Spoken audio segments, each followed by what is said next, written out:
Hey there, folks! Welcome back to my channel where I dive deep into movies that deserve your attention. Today, I'm super excited to talk about a film that's got heart, action, and a whole lot of charm. The 2018 movie Bumblebee. If you're a fan of giant robots, coming-of-age stories, or just feel-good adventures with a sci-fi twist, this one's for you. I'm here as your friendly narrator to convince you why you absolutely need to add this to your watch list. Trust me, by the end of this, you'll be grabbing the popcorn and hitting play. And don't worry, I'm keeping things spoiler-free because I want you to experience the magic yourself. Let me start by setting the scene. Bumblebee came out on December 21st, 2018 in the United States, and it's part of the Transformers franchise, but it's a fresh take that stands on its own.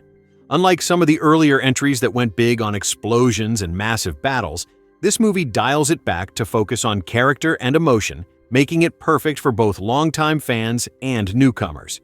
It's like that underdog story where the little guy, or in this case, the yellow robot, steals the show. If you've ever felt out of place or longed for a true friend, this film will hit you right in the feels while delivering thrilling action sequences that keep you on the edge of your seat. Now, why should you watch it? Well, first off, it's directed by Travis Knight, who's not your typical blockbuster filmmaker. Travis is the CEO of Laika, the animation studio behind hits like Coraline, Paranorman, and Kubo and the Two Strings. This was his live-action directorial debut, and boy, does he bring that stop-motion magic to the table. His background in animation shines through in how he handles the robots. They feel alive, expressive, and full of personality. Travis has said in interviews that he wanted to capture the spirit of the original 1980s Transformers cartoon, which he grew up loving. That nostalgia factor is huge here.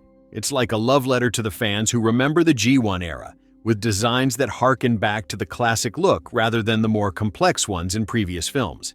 If you're tired of over-the-top CGI spectacles, Travis's approach makes everything more grounded and relatable, which is a big reason this movie stands out. The screenplay was penned by Christina Hodson, who's become a go-to writer for strong, female-led stories. She's the talent behind Birds of Prey and the upcoming The Flash movie.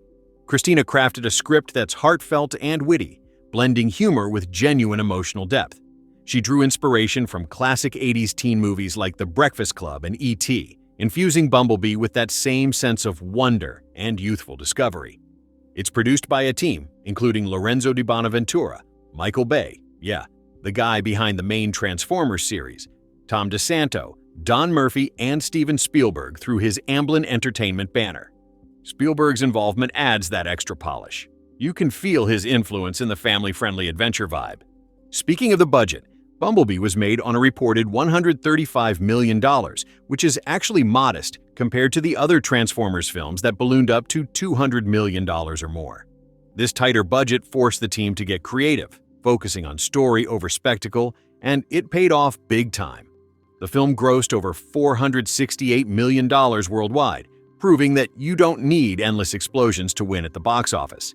It opened to $21.6 million in its first weekend in North America and went on to earn $127.2 million domestically, with the rest coming from international markets like China, where it pulled in $170.8 million. That's impressive for a spin-off that reset the franchise's tone. Let's talk about the star power because the cast is fantastic and brings so much life to the screen. Leading the pack is Hailee Steinfeld as Charlie Watson, the teenage protagonist who's dealing with loss and finding her way. Hailee was only 21 when she filmed this, but she carries the movie with ease. You might know her from her breakout role in True Grit, where she earned an Oscar nomination at just 14, or from her music career with hits like Starving and Let Me Go. She's also voiced characters in Spider-Man, Into the Spider-Verse, and starred in the Pitch Perfect sequels. In Bumblebee, Hailee's performance is raw and authentic. She learned to drive a stick shift for the role, and even did some of her own stunts. Her chemistry with the titular character is what makes the film so endearing. Opposite her is John Cena as Agent Burns, a tough military guy who's all about duty but has layers. John, of course, is the wrestling superstar turned actor, famous for his WWE days and roles in films like Trainwreck, Blockers, and later, the Fast and Furious series. At 6 feet 1 inch and built like a tank, he brings that imposing presence. But he also shows off his comedic timing. Fun fact, John was a fan of Transformers growing up, so this was a dream project for him. He trained with real military personnel to get the role right, adding authenticity to his character's no-nonsense attitude. The supporting cast is stacked too. Dylan O'Brien voices Bumblebee himself. Dylan, known for the Maze Runner series and Teen Wolf, brings warmth and humor to the robot through sound effects and radio clips. It's clever how they use 80s songs and movie quotes for his voice. Jorge Lendeborg Jr. plays Memo, Charlie's awkward but sweet neighbor. Jorge was in films like Spider-Man, Homecoming and Love, Simon before this, and he adds that light-hearted teen romance angle without overdoing it. Then there's Pamela Adlon as Sally Watson, Charlie's mom. Pamela is a voice-acting legend from King of the Hill and Better Things, which she also created and directs. Her role here grounds the family dynamics in real emotion. Jason Drucker plays Otis, Charlie's little brother. He's adorable and was in Diary of a Wimpy Kid: The Long Haul.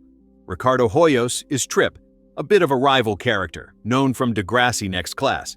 Angela Bassett voices Shatter, one of the antagonists. Angela's powerhouse presence from Black Panther and What's Love Got to Do with It adds gravitas. Justin Theroux voices Dropkick, another baddie. He's from Mulholland Drive and The Leftovers, bringing sly menace. Peter Cullen reprises his iconic role as the voice of Optimus Prime. Peter's been voicing Optimus since the 80s cartoon, and his deep, heroic tone is instantly recognizable. It's a nice nod to the franchise's roots. Other voices include Jess Harnell as Barricade, Andrew Morgado as Cliffjumper, and Gray Griffin in additional roles. The cast also features cameos and smaller parts from actors like Len Cariou as Uncle Hank, Glynn Turman as General Whalen, and Steve Blum voicing Wheeljack. Behind the camera, the cinematography is handled by Enrique Chediak, who shot 127 hours and The Maze Runner. He captures the 1987 California setting beautifully, with vibrant colors and a nostalgic glow that evokes the era. The editing by Paul Rubel, known for Thor, Ragnarok, and Blade, keeps the pace tight, clocking in at a brisk 114 minutes. The production design by Sean Haworth recreates the late 80s with meticulous detail. Think neon signs, arcade games, and classic cars like the yellow Volkswagen Beetle that Bumblebee scans. The music is a standout. Composer Dario Marianelli, an Oscar winner for Atonement, crafts a score that's epic yet intimate, blending orchestral swells with electronic elements to fit the Transformers world. The soundtrack is packed with 80s hits that enhance the mood. Songs like The Touch by Stan Bush from the original animated movie, Back to Life by Hailee Steinfeld herself, who recorded it for the film. Other tracks include Everybody Wants to Rule the World by Tears for Fears, It Takes Two by Rob Bass and DJ EZ Rock, Higher Love by Steve Winwood, Walk Like an Egyptian by the Bangles, Never Gonna Give You Up by Rick Astley. Yes, the Rickroll makes an appearance. I Love Rock and Roll by Joan Jett, You Got the Look by Prince, Things Can Only Get Better by Howard Jones, Don't You, Forget About Me by Simple Minds, Take On Me by A-ha, Girlfriend in a Coma by The Smiths, Big Mouth Strikes Again, also by The Smiths, Save a Prayer by Duran Duran, Think It Over by The Cars, and Unchained Melody by the Righteous Brothers. These tunes aren't just background, they're woven into the story, especially for Bumblebee's communication. Visual effects are top-notch, courtesy of Industrial Light and Magic, or ILM, the wizards behind Star Wars and Jurassic Park. They created around 1,000 VFX shots, with a focus on making the Transformers look more like their G1 designs, simpler, blockier, and colorful. Bumblebee himself has over 1,000 moving parts in his model, but they kept it expressive with big eyes and subtle gestures. The fights are choreographed like dances, thanks to Travis Knight's animation roots, and they feel weighty and impactful without being chaotic. The film was shot primarily in California, including locations like Vallejo for the coastal scenes, and they used practical effects wherever possible, real cars flipping, explosions, and stunts to blend seamlessly with CGI. Pre-production started in 2017, with filming from July to November that year. It was originally slated as part of the main Transformers timeline, but evolved into a soft reboot, setting up potential sequels like Transformers: Rise of the Beasts in 2023. On the themes front, Bumblebee explores friendship, grief, self-discovery, and standing up for what's right. It's set in 1987, right in the heart of the Cold War era, but it uses that backdrop subtly to highlight unity over division. Charlie's journey as a young woman finding her strength is empowering, and the robot-human bond reminds us of classics like The Iron Giant. It's rated PG-13 for sequences of sci-fi action violence, so it's family-friendly but with enough edge for adults. Reception-wise, Bumblebee was a breath of fresh air for the franchise. It holds an impressive 90% approval rating on Rotten Tomatoes from critics, with an audience score of 75%. Critics praised its heart, humor, and return to basics. RogerEbert.com called it the best Transformers movie yet, and The Hollywood Reporter noted its emotional core. It earned nominations like a Saturn Award for Best Science Fiction Film and a Critics' Choice Award for Best Sci-Fi/Horror Movie. Hailee Steinfeld got nods for her performance, including a Teen Choice Award nomination. Fun facts to geek out over: the movie pays homage to the original cartoon with Easter eggs like Cybertron designs and character cameos. Bumblebee's Volkswagen form is a nod to his G1 alt mode, and they used a real 1967 Camaro for some scenes before he switches. John Cena improvised some lines, adding his wrestler flair. Hailee learned diving for a scene, tying into Charlie's backstory. The film's tagline, "Every hero has a beginning," perfectly captures its origin vibe. In terms of home release, it hit Blu-ray and DVD in April 2019, with extras like deleted scenes, a motion comic, and behind-the-scenes featurettes. It's available on streaming platforms, but I'll let you find it yourself. No links here as promised. So, why watch Bumblebee? Because in a world of bloated blockbusters, this movie reminds us that great stories come from connection and simplicity. It's exciting, funny, touching, and visually stunning. Whether you're reliving your childhood or discovering Transformers for the first time, it's a ride worth taking. It reinvigorated the franchise, leading to more character-driven entries. If you love films that make you cheer for the heroes and feel good by the end, this is it. Let me expand a bit more on the production process because it's fascinating how they pulled this off. Travis Knight, coming from Laika, where projects take years due to stop motion, had to adapt to the faster pace of live action. He storyboarded every scene meticulously, treating the robots like actors. The team at ILM spent months designing the transformations. Each one is unique, with sounds engineered by Ben Burtt, the legend behind Star Wars lightsabers and R2-D2. For the cast, rehearsals were key. Hailee and the puppeteers who stood in for Bumblebee practiced interactions to make the friendship believable. John Cena, despite his size, had to learn tactical maneuvers from SEAL consultants. The 80s setting meant sourcing authentic props, Walkmans, Rubik's Cubes, and posters of bands like the Smiths, which Charlie loves. The editing process involved cutting down from a longer rough cut to keep the runtime engaging. Paul Rubel worked closely with Travis to balance action and quiet moments. Test screenings were positive, leading to minor tweaks for pacing. Marketing was clever. Trailers emphasized the emotional bond, with Hailee's song tying in. It premiered at Comic-Con, building hype among fans. Critically, it shifted perceptions of Transformers. After films like The Last Knight underperformed, Bumblebee showed a new direction works. Box office-wise, it outperformed expectations, especially overseas. Themes of empowerment resonate today. Charlie's a mechanic tinkering with cars, challenging stereotypes. The film subtly addresses bullying and family strains, making it relatable. Voice acting for robots involved multiple takes. Dylan O'Brien recorded lines, but they used audio manipulation for Bumblebee's buzzes. Costume design by Dana Pink captured 80s fashion. High-waisted jeans, scrunchies, and sneakers for teens. Military fatigues for Cena. Sound design by Ethan van der Ryn and Eric Adal, Oscar nominees for previous Transformers, created immersive audio, from transformation clanks to engine roars. But there's so much more to unpack, so many little details, behind-the-scenes gems, and reasons why this 2018 gem deserves not just a watch, but multiple rewatches. Stick with me as your narrator guide because I'm about to take you even deeper into why Bumblebee is one of the smartest, most enjoyable blockbusters of the late 2000s. No spoilers here, just pure enthusiasm, facts, and that warm, fuzzy feeling you get from a movie that gets it right. Let's pick up right where we left off and expand on the production magic. Travis Knight didn't just direct this, he infused it with his unique vision from years at Laika, where every frame in stop-motion films like Kubo feels handcrafted and full of personality. For Bumblebee, he insisted on treating the Transformers like real characters with emotions, not just metal monsters crashing around. He storyboarded the entire film himself, drawing inspiration from the 1984 to 1987 animated series. Those classic blocky designs, the bright colors, the expressive faces. That's why Bumblebee's eyes are so big and emotive. They're reminiscent of the G1 cartoon style that fans adore. Travis even said he wanted to recapture the wonder he felt as a kid watching Optimus Prime and the gang on Saturday mornings. The screenplay by Christina Hodson is another highlight.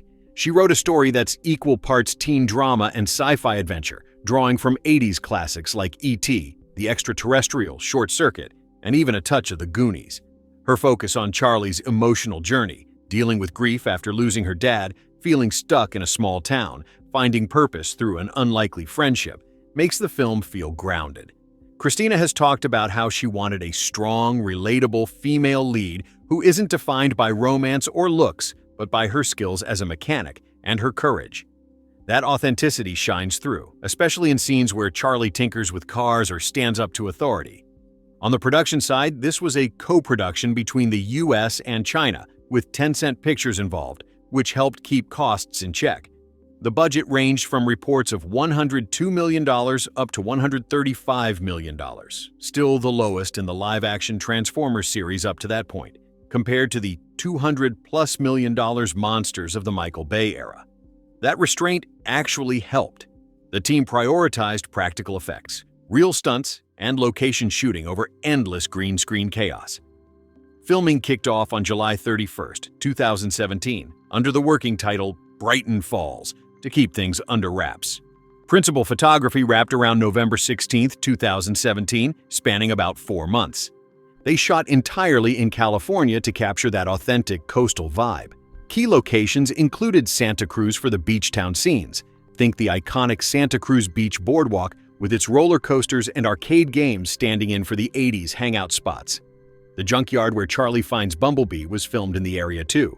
Vallejo and Mare Island got heavy use for military and action sequences, including a dramatic helicopter scene with John Cena's character. The Marin headlands near the Golden Gate Bridge provided those stunning cliffside and ocean views. San Francisco, Santa Cruz Wharf, Henry Cowell Redwood State Park, Davenport, Los Angeles, San Rafael, and even spots like Mount Tamalpais for higher elevation shots rounded out the list. Using real locations added texture. The foggy Northern California coast, the redwoods, the boardwalk lights at night, it all feels lived in and nostalgic.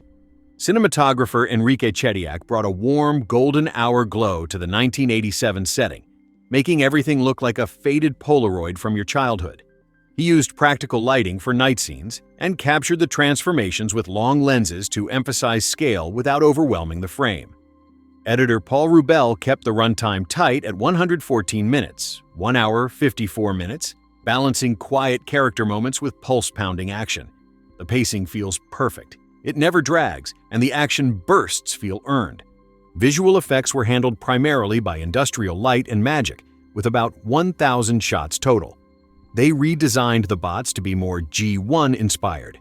Bumblebee's alt mode is a classic yellow Volkswagen Beetle, a 1967 model in some shots before he scans it, and his robot form has those chunky toy-like proportions. The transformations are smoother and more mechanical sounding, thanks to sound designers Ethan van der Ryn and Eric Adlon, who created those signature clanks and whirs. Ben Burtt, the Star Wars legend, contributed to some effects too. Practical elements were huge. Real cars were flipped, explosions set off on location, and puppeteers in yellow suits stood in for Bumblebee during rehearsals so Hailee could interact naturally. Dario Marianelli's score is epic yet tender, mixing orchestral heroism with synths that nod to 80s electronic vibes. The soundtrack is a total nostalgia bomb.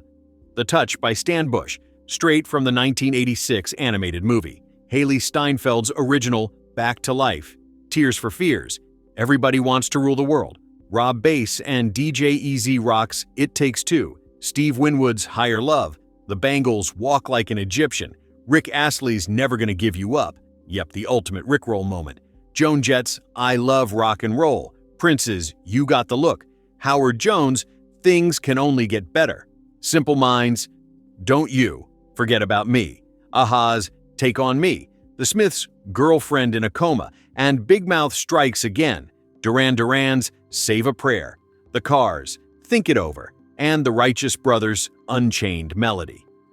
These songs aren't random. Bumblebee speaks through radio clips and lyrics, making his personality pop without a traditional voice. Now, let's geek out on some trivia and Easter eggs that make rewatches so rewarding. The opening Cybertron battle features classic G1 designs for Autobots and Decepticons. Optimus looks straight out of the cartoon.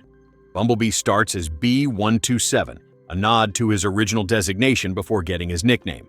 There's a young Sector 7 agent who grows up to be the familiar Simmons from later films. The Sector 7 War Room setup echoes the 1983 movie War Games.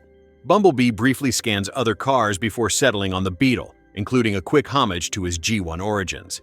The film is set in 1987, the final year of the original animated series, adding meta layers. Deleted scenes, on the home release, include more family moments and even a cut voice role for Martin Short that didn't make the final cut.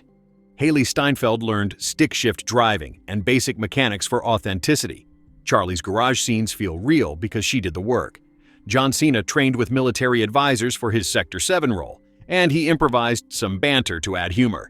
Dylan O'Brien recorded Bumblebee's radio sounds, but the team layered in effects for that adorable, glitchy communication style.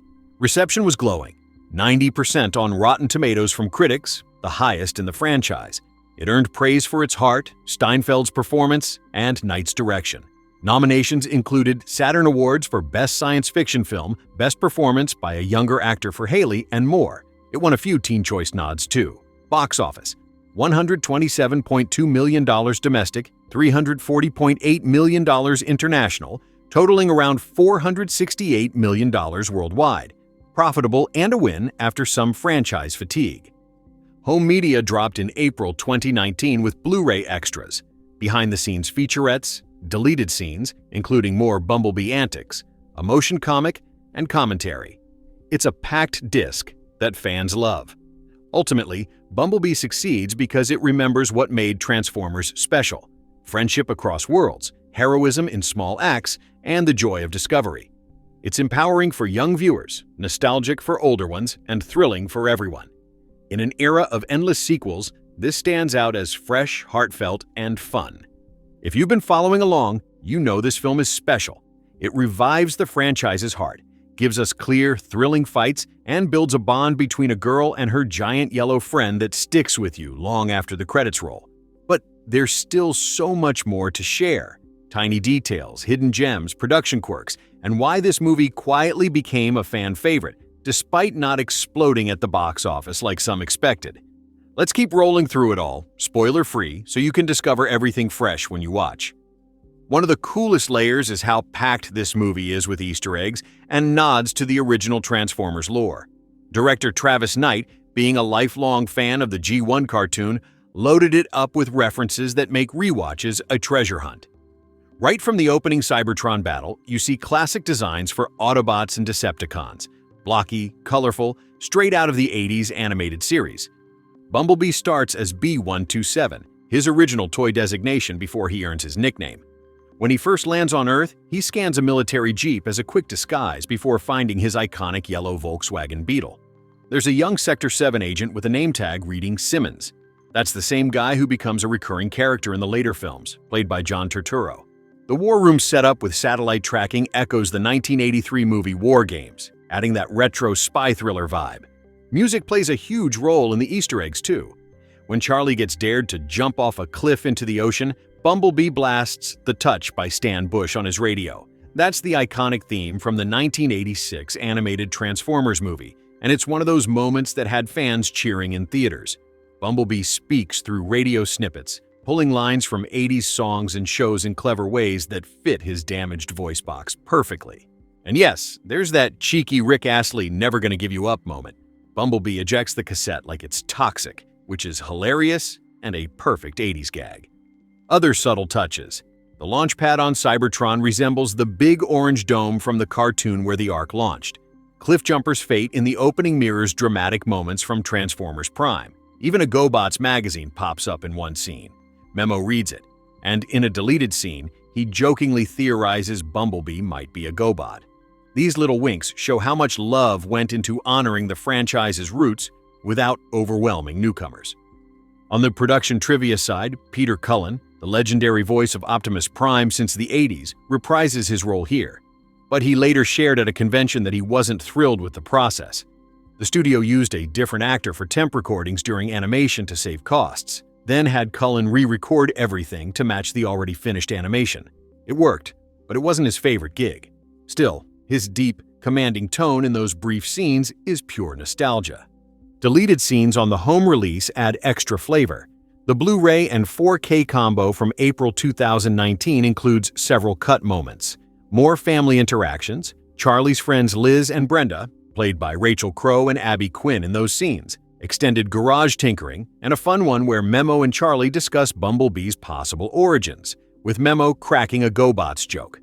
There's also a deleted scene of Charlie dealing with disappointment after a bad day, and more antics with the egging revenge on the mean girl's car. These extras show how the team trimmed for pacing but kept the heart intact. No full director's commentary is listed on the main disc, but the behind-the-scenes featurettes dive into Knight's storyboard process, ILM's VFX breakdowns, and how they blended practical stunts with CGI. Critically, Bumblebee soared. It's the best-reviewed Transformers film, sitting at around 90 to 91% on Rotten Tomatoes from critics, with praise for its emotional core, Steinfeld's grounded performance, Knight's clear direction, and the return to simpler, more readable action.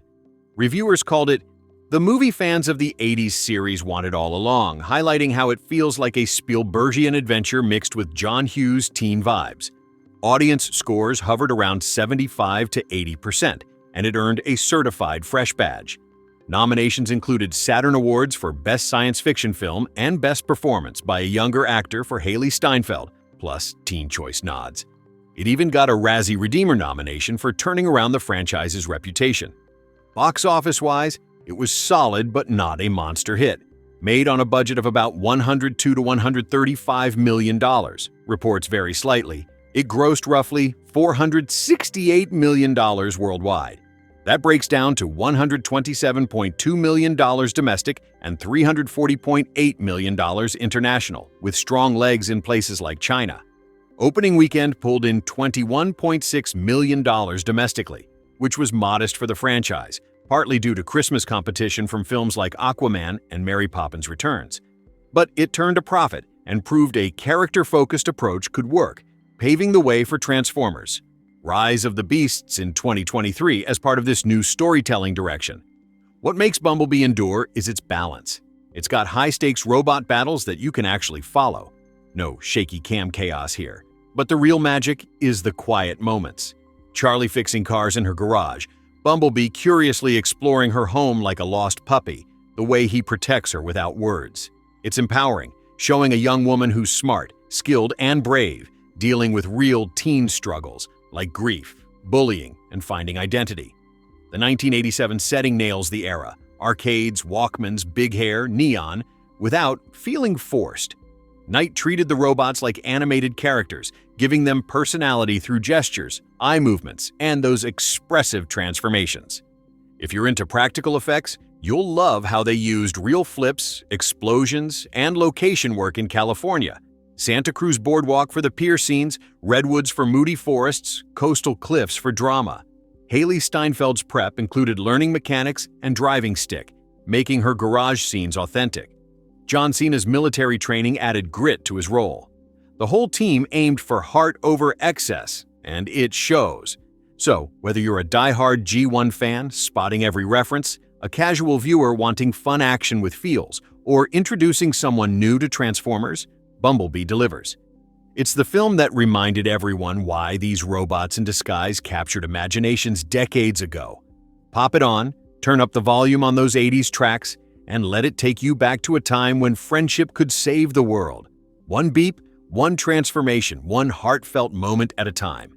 We're still rolling strong on this epic love letter to Bumblebee, the 2018 film that turned the Transformers franchise around with its heartfelt story, killer 80s vibes, and robots that actually feel like characters instead of just crash test dummies in a metal storm. If you've been with me so far, you know why this movie is a must-watch. It's fun, emotional, nostalgic, and it proves you can have massive robot battles without losing sight of the human and Autobot heart. But let's keep digging into the details that make it shine even brighter. More trivia, production secrets, that perfect 1987 setting, and why it still holds up so well today.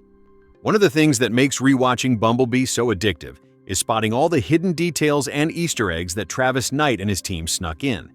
The opening Cybertron sequence is a goldmine. You get classic G1 designs for Optimus Prime, Ironhide, Ratchet, Arcee, Shockwave, Soundwave, with his iconic tape minions, Ravage, and even quick glimpses of Seekers like Starscream, Skywarp, and Thundercracker. Bumblebee himself starts as B-127, his original toy codename, before getting nicknamed. When he crashes on Earth, he first scans a military jeep as a temporary disguise, then settles on the yellow Volkswagen Beetle, paying homage to his very first alt mode from the 80s cartoon and toys. The film is loaded with 80s pop culture nods, too. Beyond the killer soundtrack we talked about earlier, there's that hilarious moment where Bumblebee ejects a Rick Astley cassette like it's poison. Classic Rickroll gag that fits the era perfectly. Charlie's wardrobe screams 1987, Smith's t-shirts, high-waisted jeans, scrunchies, and that garage full of tools and posters. The junkyard scenes feel straight out of an 80s teen adventure, with faded signs, old arcade machines, and that coastal California fog that evokes movies like The Lost Boys, which also filmed in Santa Cruz.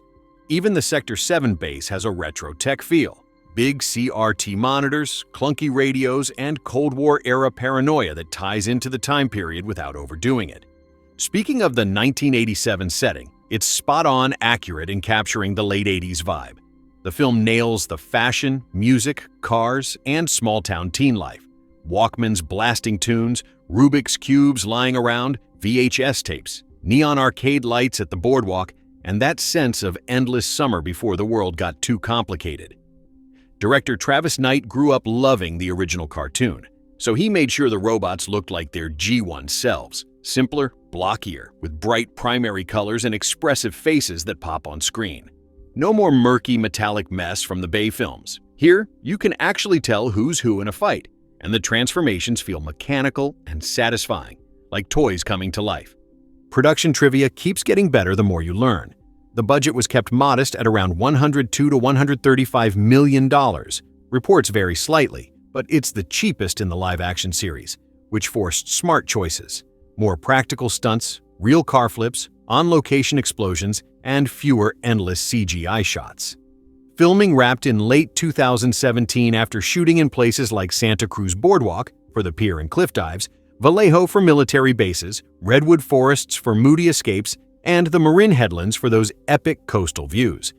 Hailee Steinfeld really learned to drive, stick, and tinker with engines. Those garage scenes where Charlie fixes cars feel authentic because she did the work herself. John Cena brought his wrestler energy, but trained with real military folks for authenticity as Agent Burns. Dylan O'Brien's voice work for Bumblebee involved recording tons of radio clips, then layering in effects for that glitchy, endearing buzz. Peter Cullen, the eternal voice of Optimus, reprised his role, though he later mentioned not loving the recording process. They used a temp actor during animation to save costs, then had him match it at the end.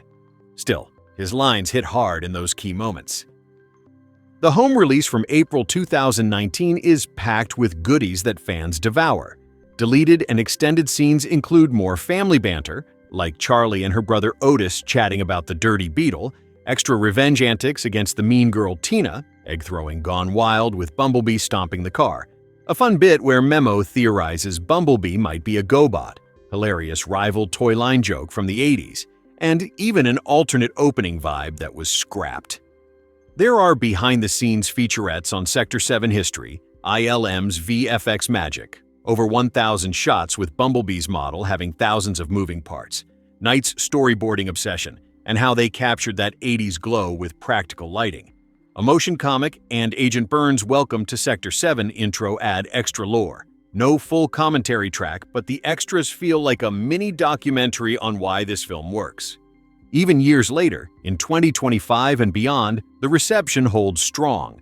It's still the highest-rated live-action Transformers movie, with that 90% plus on Rotten Tomatoes and praise for turning the franchise into something heartfelt again. Box office was a win, $468 million worldwide on that budget, with $127 million domestic and massive international pull, especially China. It didn't open huge due to holiday competition, but word of mouth and legs made it profitable and set the stage for Rise of the Beasts to follow a similar grounded path. What keeps Bumblebee fresh is its themes: finding belonging when you feel broken, the power of unlikely friendships, standing up against bullies, human or Decepticon, and rediscovering joy through simple things like music, fixing cars, or protecting someone who needs it.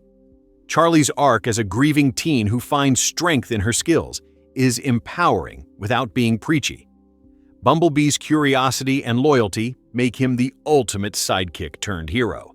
The action is crisp, fights feel like ballets of metal thanks to Knight's animation background, and the humor lands naturally, from Bumblebee's radio antics to Cena's deadpan delivery. If you're new to Transformers, this is the perfect entry point. No need for the prior films. If you're a longtime fan, it's a celebration of what made the originals special. Either way, it's the movie that reminds us giant robots can have soul. So cue up that 80s playlist, grab your friends or family, and give Bumblebee the watch it deserves. You'll walk away buzzing with good vibes. We're not done yet with this ultimate deep dive into Bumblebee, the 2018 Transformers standout that brought back the fun, the heart, and that pure 80s magic to a franchise that needed it badly. If you've stuck with me through all the previous parts, you already know the director Travis Knight's animation roots made the robots feel alive. Hailee Steinfeld's Charlie is one of the best human leads the series has ever had, and the whole thing is a love letter to the original G1 cartoon. But let's keep peeling back the layers with even more trivia, behind-the-scenes secrets, deleted scene insights, and why this film still feels fresh and rewatchable years later in 2026. One of the most talked-about production quirks involves Peter Cullen, the iconic voice of Optimus Prime.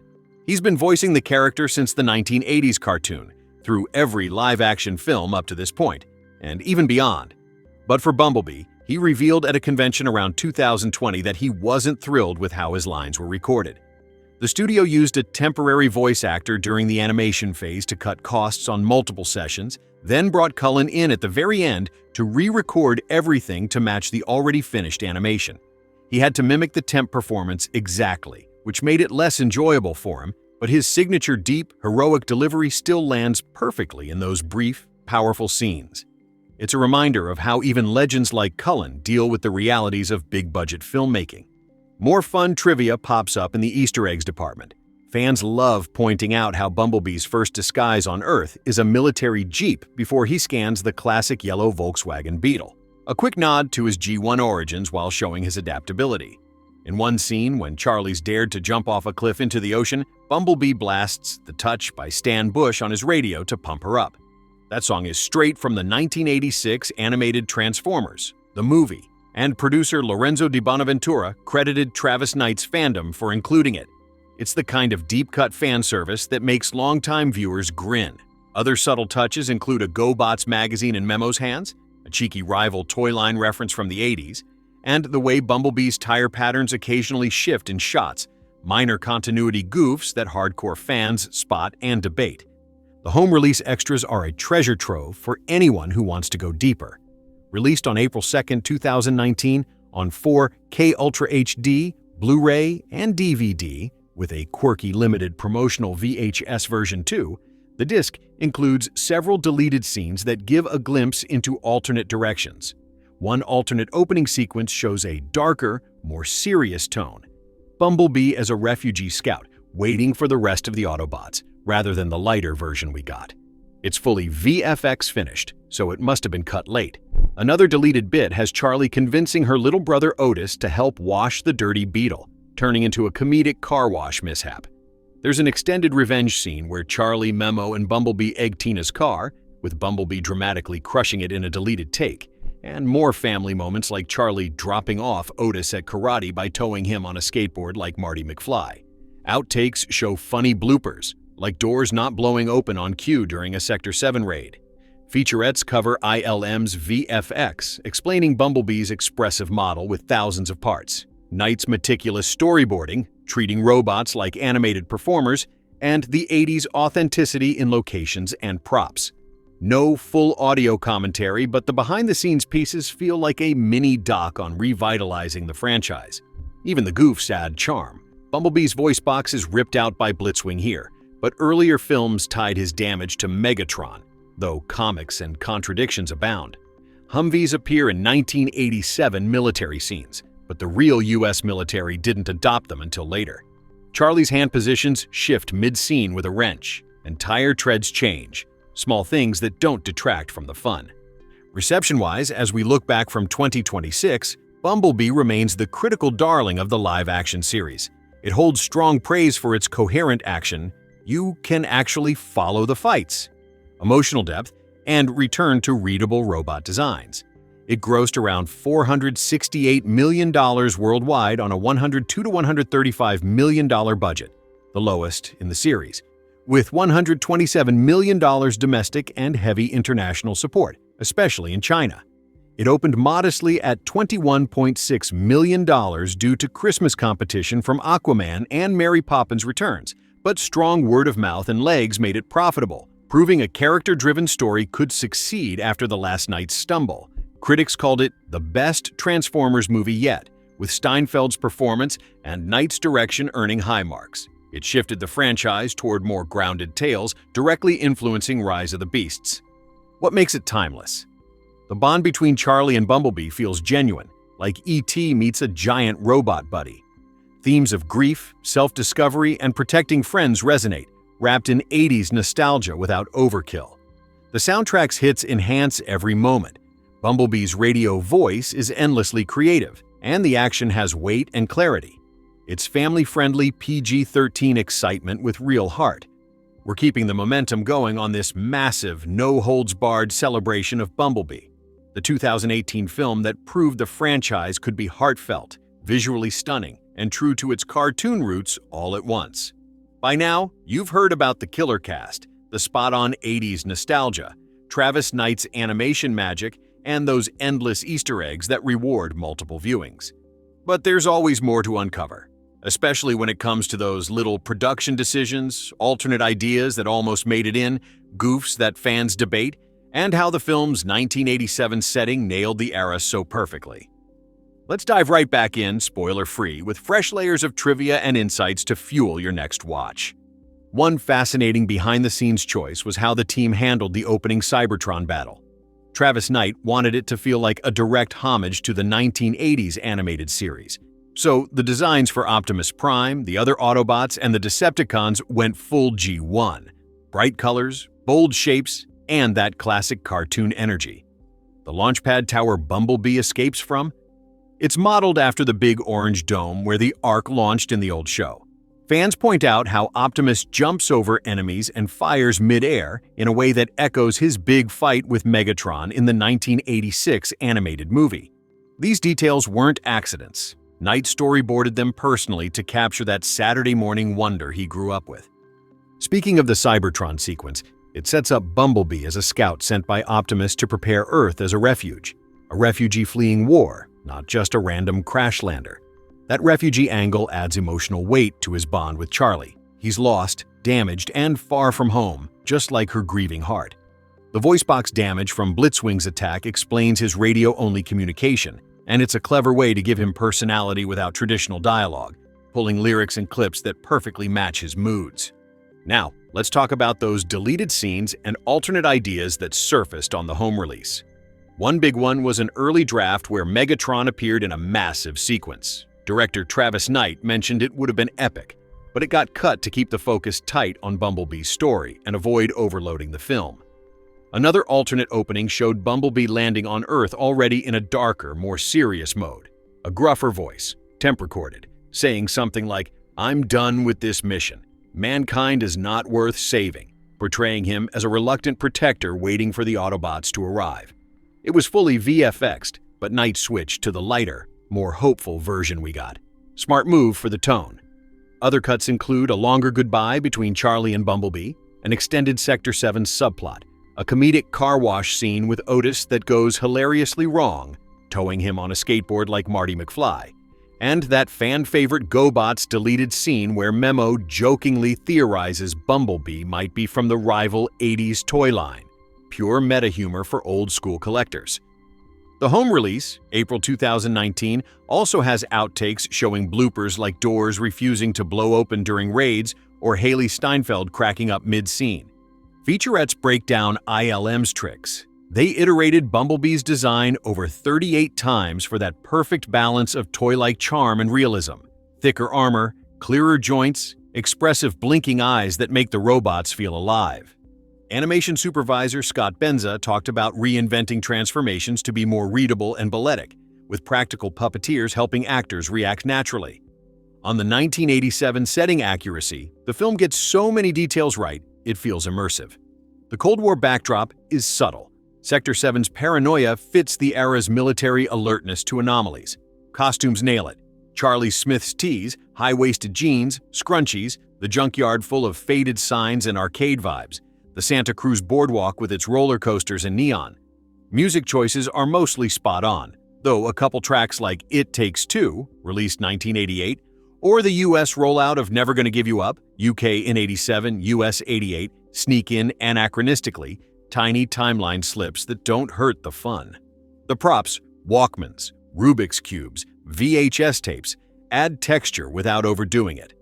Knight picked 1987 specifically because it was the last year of the original cartoon, making the whole film a meta-tribute. Goofs and continuity debates keep fans chatting too.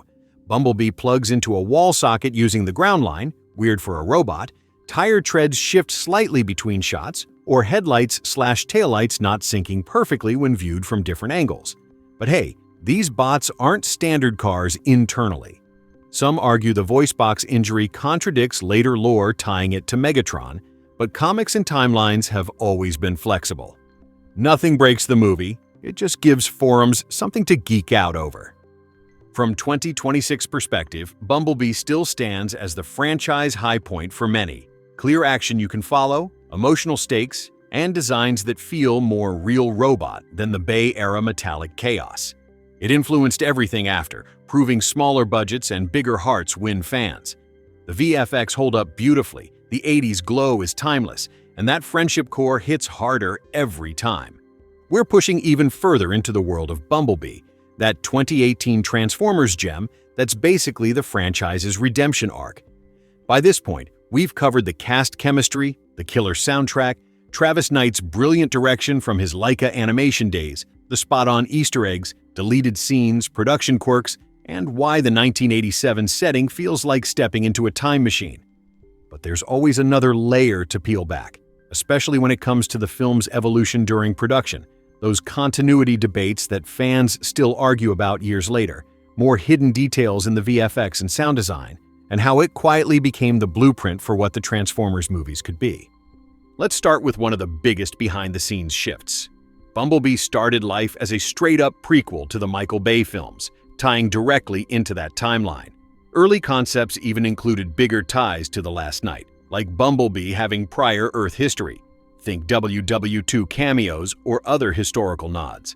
But as production rolled on, and especially after The Last Knight underperformed, the team, led by Travis Knight, pushed to make it more standalone. Knight has shared in interviews that being locked into the Bayverse mythology felt limiting, so they cut ties mid-process. That meant scrapping elements like a massive Megatron appearance in the opening Cybertron battle. It was in early drafts and test screenings sounding epic with a huge Decepticon showdown, and retooling Bumblebee's arrival as his first time on Earth. The mid-credit scene with the red semi-truck, implied Optimus, and Bumblebee shifting to Camaro form, originally just a fun Easter egg, but it got adjusted in ways that created some fun contradictions for timeline purists. The film became a soft reboot, resetting the clock while nodding to the past, which is why it feels so fresh and why later entries like Rise of the Beasts followed a similar grounded path. Travis Knight opened up about this in spoiler podcasts and interviews around 2019. He wanted a foot in both worlds, the Bay film's spectacle and the original 80s cartoon's heart, so the movie has winks to both without being chained to one. He protected the story fiercely, treating Bumblebee like a character actor rather than a prop. His stop-motion background meant he storyboarded every transformation and fight like an animated sequence. giving the bots personality through subtle gestures, eye movements, and weighty physics that make the action readable and exciting. ILM iterated Bumblebee's design dozens of times, some reports say up to 38 versions, to nail that G1 toy look. Chunkier armor, clearer proportions, big expressive eyes that blink and emote. The transformations got a full rethink, smoother mechanics, satisfying clanks, thanks to sound designers Ethan van der Rijn and Eric Adlon, and no more blurry chaos. Knight even said the key was making Bumblebee nice, a friendly scout instead of a battle-hardened warrior, drawing from classics like E.T. and the Iron Giant. More production secrets. The voice box damage isn't just plot convenience. It's a clever way to let Bumblebee speak through radio without traditional lines.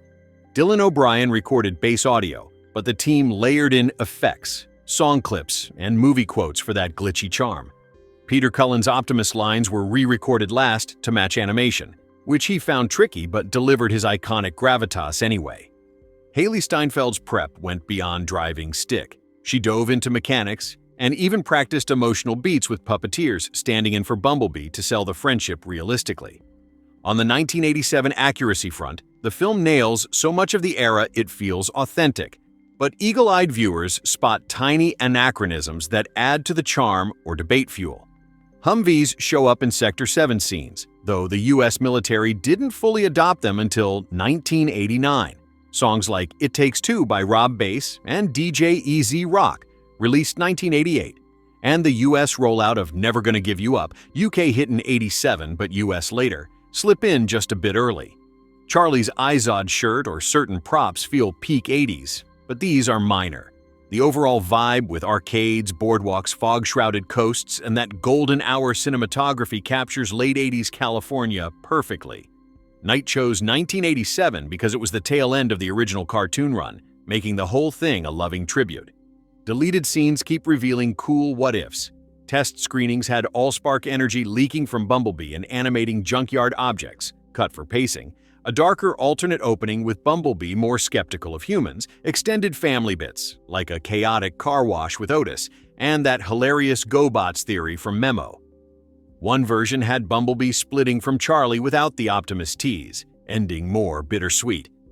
These extras on the 2019 4K/Blu-ray, with featurettes on VFX breakdowns, Knight's process, and Sector 7 lore, make the disc essential for fans. Even in 2026, Bumblebee holds up as the series' critical peak. Clear fights, real stakes, and that unbreakable human-robot bond.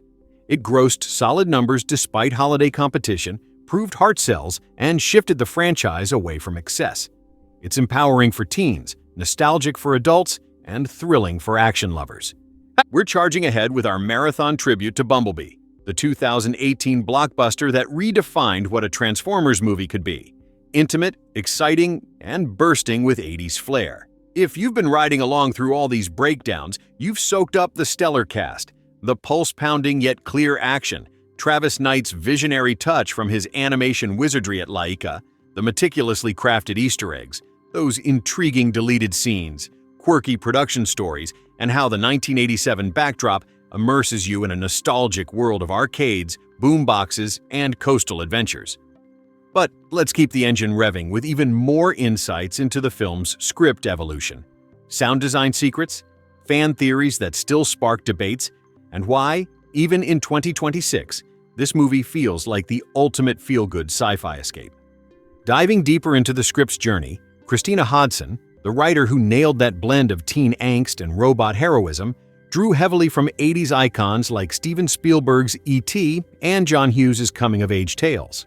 Early drafts had Charlie as more of a tomboy mechanic right from the jump, but Hodson refined her arc to layer in vulnerability, a grieving girl rebuilding her life alongside a damaged Autobot. Hodson has shared in interviews that she pitched the story as a girl in her car, but with the car being a living, breathing, or whirring friend. The screenplay went through several revisions to balance the human drama with the Cybertronian lore.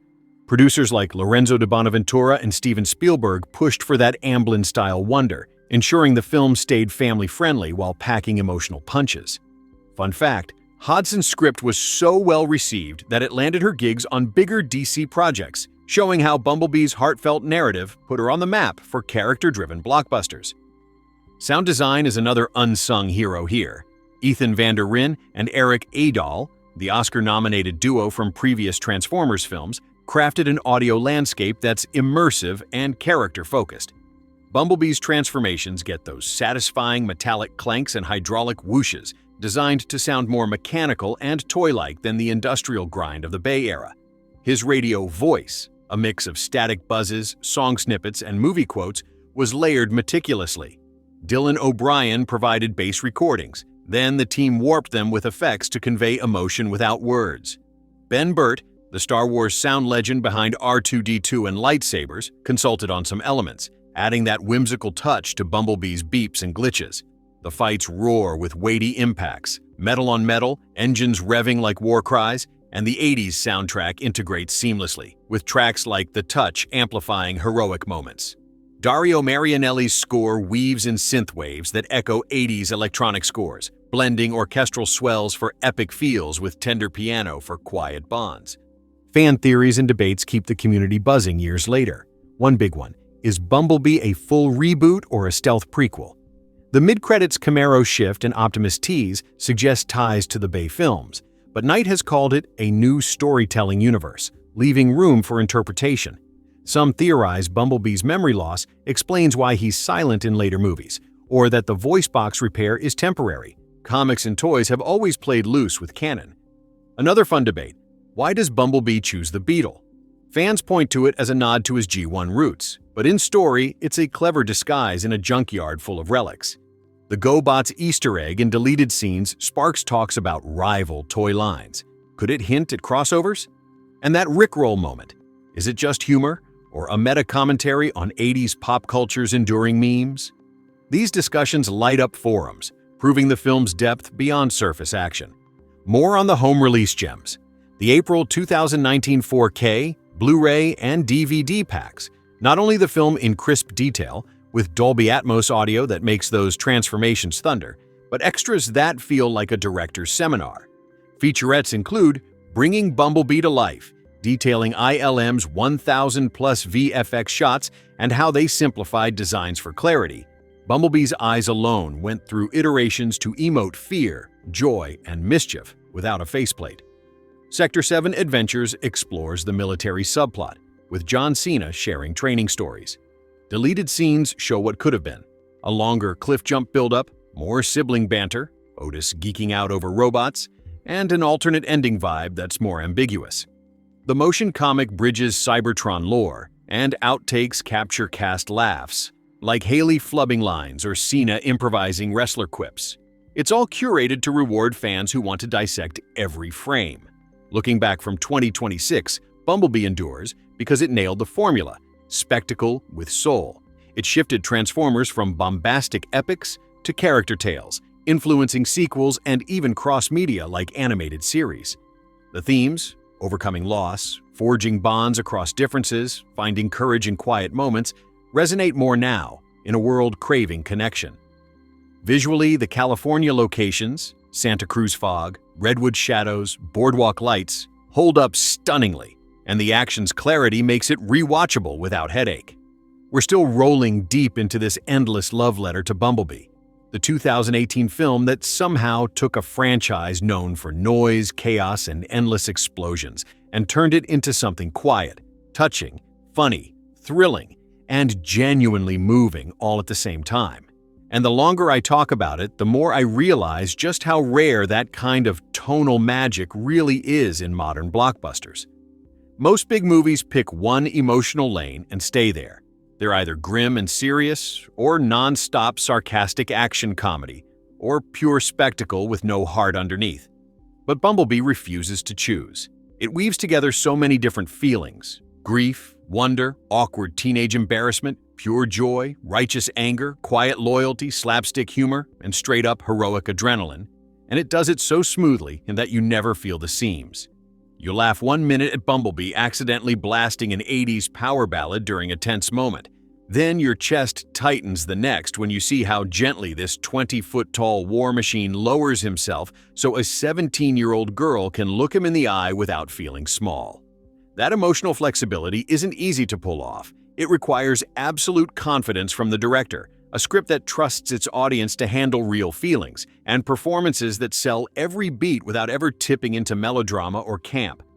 Travis Knight clearly understood that the robots weren't just visual effects. They were emotional anchors, and he treated every frame like it had to earn both your laughter and your tears. And speaking of earning those tears, let's really sit with how profoundly lovable this version of Bumblebee became.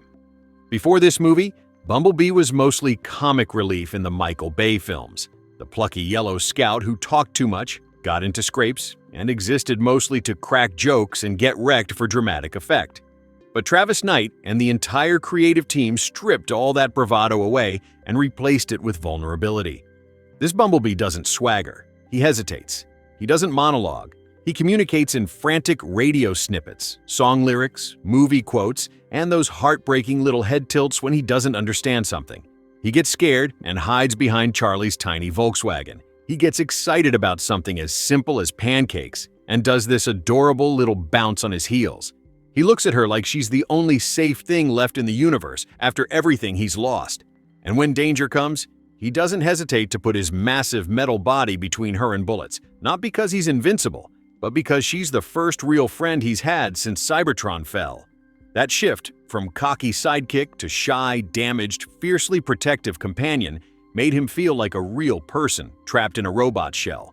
It made audiences care in a way the franchise hadn't managed before. People didn't just like Bumblebee in this movie, they fell in love with him. They got protective. They got emotional when he got hurt. They cheered when he stood tall. And that kind of audience investment doesn't happen by accident. It happens when every animator, every sound designer, every VFX artist, and especially the director decide that the yellow robot is the emotional center of the entire story. What makes that investment hit even harder is how perfectly Hailee Steinfeld and the Bumblebee performance, through Dylan O'Brien's voice work and the animator's subtle gestures, mirror each other. Charlie Watson is grieving the loss of her father, feeling invisible in her own family, stuck in a small coastal town where nothing ever changes, and quietly convinced she's not good enough at the one thing she loves: cars and mechanics.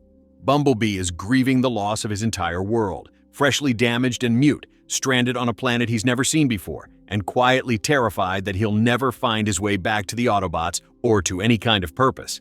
They're both broken in different ways, both trying to figure out who they are when the person or planet that defined them is gone.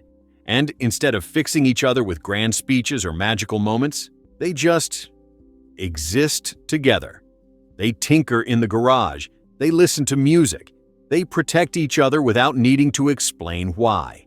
They learn, slowly and wordlessly, that being broken doesn't mean you're useless. It just means you need someone to help carry the pieces for a while. That slow-burn friendship is the heartbeat of the movie, and it's why so many people, teens dealing with their own losses, adults remembering what it felt like to be young and lost, parents watching with their kids, walk away feeling seen and a little bit healed. And because that core relationship is so strong, everything else around it lands perfectly. The action sequences feel earned instead of obligatory. When Bumblebee finally unleashes in the third act, you're not just watching cool robot fights. You're watching someone defend the only person who ever treated him like he mattered. The humor never undercuts the emotion. It comes from character. Bumblebee's confused reactions to 80s pop culture, Memo's awkward crush, John Cena's deadpan military stoicism cracking under absurdity. The 1987 setting isn't just aesthetic window dressing. It amplifies the themes of nostalgia, innocence about to be lost, and the simple joy of things like mixtapes, boardwalks, and summer nights before the world gets too complicated. Every element supports the central bond between a grieving girl and a broken scout.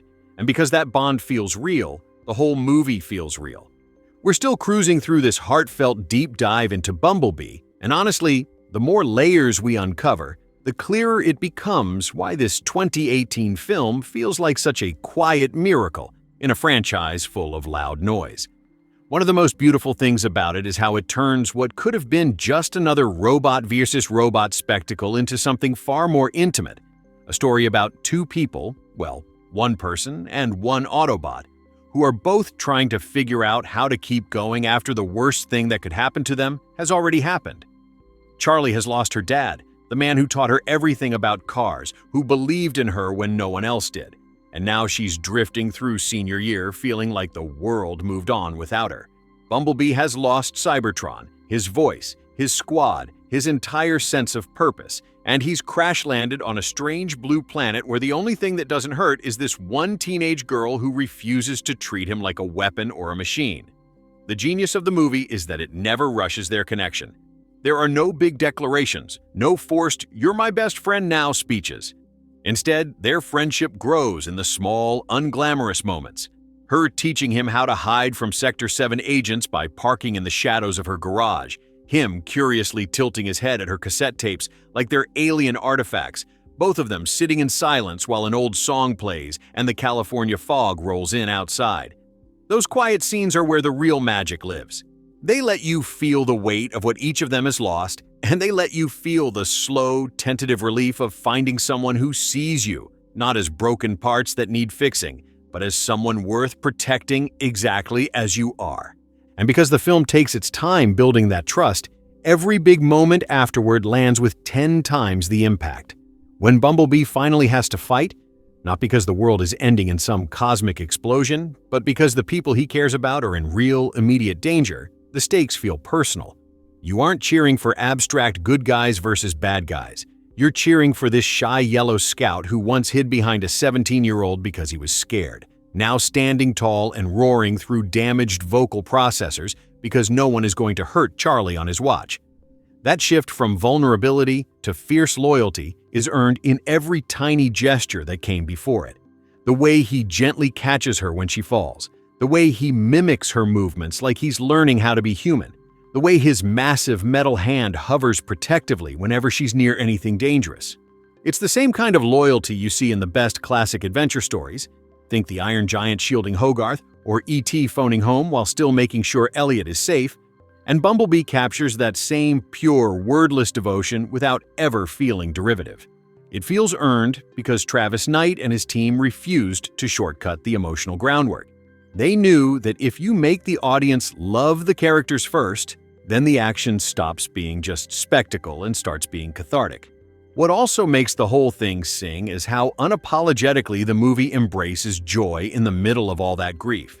There are so many scenes that could have been played dour or cynical, but instead, they're allowed to be silly and warm and ridiculous in the best possible way. Bumblebee discovering pancakes and doing that little excited bounce on his suspension. Memo's wide-eyed, hopeless crush on Charlie turning into genuine friendship once he realizes she's hiding a giant alien robot in her garage. The entire sequence where Bumblebee tries, and hilariously fails, to blend in at the boardwalk, accidentally blasting Joan Jett or Rick Astley at the worst possible moments. Those beats aren't there to undercut the heavier emotions. They're there to remind you that even when life feels heavy, there's still room for laughter, for dumb 80s music, for the sheer delight of watching a 20-foot robot try to act normal for 5 minutes. The film understands that grief and joy aren't opposites. They coexist, sometimes in the same heartbeat. Charlie can be crying over her dad's old tools 1 minute and laughing the next because her giant yellow friend just rickrolled an entire military unit. That emotional honesty is rare in any movie, let alone a $135 million tentpole with transforming robots. And let's not forget how much the 1987 setting amplifies everything. It's not just neon signs and big hair for retro cool points. It's a deliberate choice that mirrors the characters' inner worlds. 1987 was right on the edge, the Cold War still simmering, but MTV and arcade culture making everything feel bright and possible. Analog tech giving way to something bigger and scarier just around the corner. Charlie is living in that same liminal space, old enough to remember her dad clearly, young enough that the future still feels wide open, stuck between childhood safety and adult uncertainty. Bumblebee arrives in exactly that moment of transition, a refugee from a dying world landing in a place that's about to change forever. The era becomes a metaphor without ever preaching. Everything is ending, and everything is beginning at the same time, and the only thing that makes either bearable is finding someone to hold on to while the world shifts under your feet. We're still wrapped up in this long, warm conversation about Bumblebee, the 2018 movie that quietly became the gold standard for what a Transformers live-action film could actually feel like when someone cares enough to make the robots more than just crashing metal and explosions. And one of the things that keeps hitting me harder every time I think about it is how masterfully the film uses silence and small gestures to carry so much of the emotional weight. Bumblebee literally can't speak for most of the story. His voice box is torn out early on, leaving him with only radio static, song fragments, movie quotes, and those expressive head tilts and eye movements. But that limitation turns into the movie's greatest strength. Instead of relying on witty banter or dramatic monologues, the film forces every single interaction between Charlie and Bumblebee to be built on looks, touches, and shared space. When he first stands up in the junkyard and she backs away in shock, there's no dialogue to explain her fear or his confusion. It's all in her wide eyes, his hesitant step forward, the way he slowly raises one massive hand like he's asking permission to come closer. Later, when she's teaching him how to hide the yellow beetle in her garage, there's no exposition dump about trust or friendship. It's just her gently patting the hood like she's calming a nervous animal, him lowering his headlights slightly as if he's exhaling in relief. Those wordless moments pile up quietly until, by the time the third act arrives, you realize you've been rooting for this bond harder than almost any other in recent blockbuster history. It's the kind of restraint that most big movies are afraid of. Hollywood usually panics if characters aren't constantly talking. But Travis Knight trusts the audience enough to let silence do the heavy lifting. And because of that trust, the payoff feels earned instead of manufactured. That same restraint shows up in the way the film handles grief, too. Charlie's dad isn't just a backstory footnote mentioned once and forgotten. His absence is woven into every part of her life without ever becoming melodramatic or manipulative. We see it in the half-finished project car sitting under a tarp in the garage, the way she flinches when her mom tries to talk about moving on, the quiet anger when her little brother accidentally brings up old family memories at dinner. The movie never has to spell out she's hurting. It shows us through the small, everyday ways grief lingers.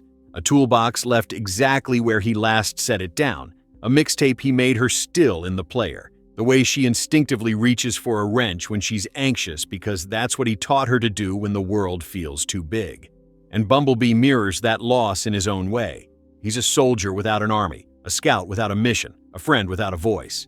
And yet, neither of them tries to fix the other's pain with grand gestures. They just sit with it together. They share space. They let the other person exist in their brokenness without judgment.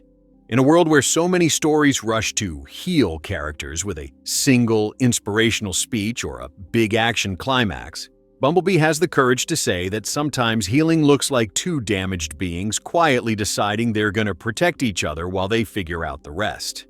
That's not flashy. It's not explosive, but it's honest, and it's powerful in a way that sticks with you long after the credits roll. And because the emotional core is so solid, the lighter moments shine even brighter. The humor never feels like it's punching down or undercutting the stakes. It's born from genuine character clashes and the sheer absurdity of a giant alien robot trying to pass as a normal yellow beetle in 1987 California. Think about the scene where Bumblebee first tries to talk to Charlie by flipping through radio stations and accidentally lands on the most ridiculous 80s tracks at the worst possible times. It's funny because it's awkward and innocent, not because it's trying to be ironic or edgy. Or the way Memo slowly goes from terrified, "There's a giant robot in your garage," to completely enamored, "Can I touch it?" without ever losing his sweet, dorky personality.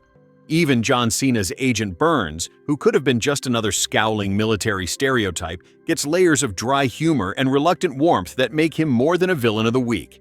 The comedy feels like it belongs in the same universe as the heart because it's rooted in the same truth.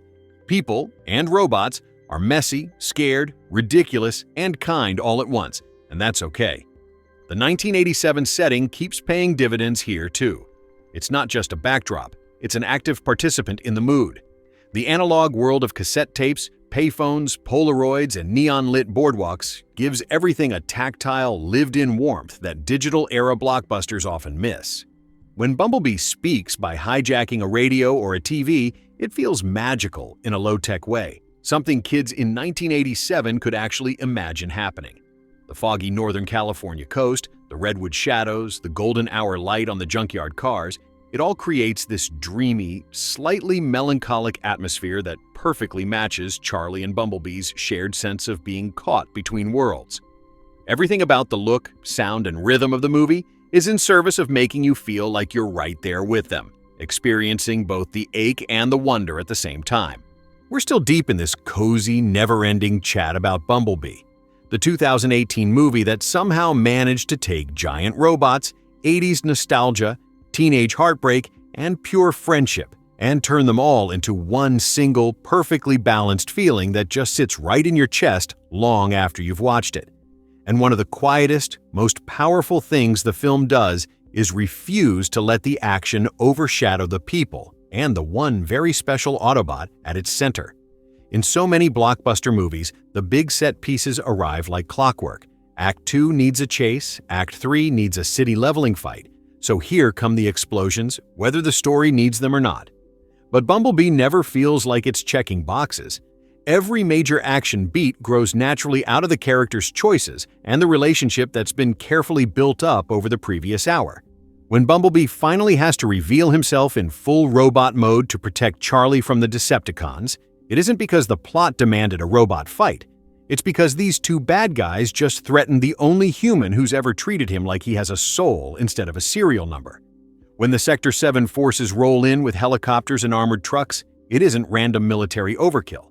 It's the direct consequence of Charlie refusing to hand over her friend, of her deciding that loyalty matters more than staying safe or staying hidden. The fights feel personal because the stakes are personal. You aren't watching anonymous CGI clash. You're watching someone you love get cornered, someone you love push back, someone you love win not because they're the strongest, but because they're fighting for something real. That sense of personal stakes also makes the quieter victories feel massive. There's no universe-ending MacGuffin here, no ancient artifact that will rewrite reality if the bad guys get it. The whole conflict boils down to two Decepticons wanting to use Earth as a staging ground, and Sector 7 wanting to dissect the one Autobot who can stop them.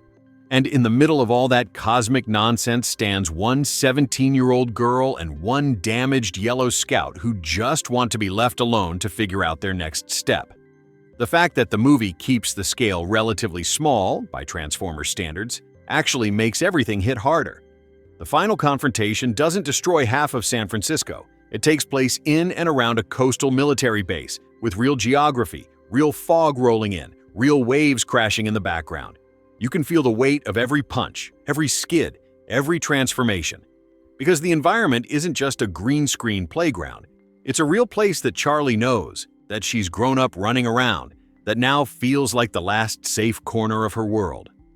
Travis Knight and cinematographer Enrique Chadiak shot so much of it on location in Northern California, Santa Cruz Boardwalk, Marin Headlands, Redwood Forests, foggy cliffs, that you can almost smell the salt air and hear the gulls. That grounded sense of place turns the action into something intimate instead of overwhelming, and it makes the emotional beats land with even more force. Another thing that keeps surprising me on rewatches is how much the film trusts its audience with subtlety. Bumblebee's voice through radio clips isn't just a cute gimmick, it's a storytelling device that reveals his personality layer by layer. Early on, the snippets are frantic and mismatched because he's scared and confused. As he spends more time with Charlie, the choices get warmer, funnier, more deliberate.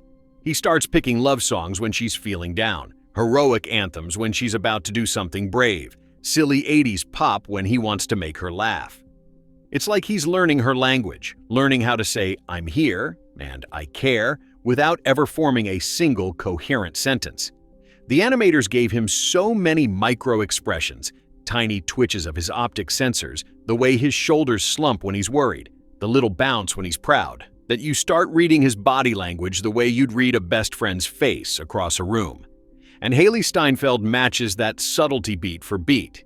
Her performance is all in the small reactions. A half smile when Bumblebee does something goofy, a quick glance away when she's trying not to cry, the way her whole posture relaxes when she realizes he's not going to leave her behind.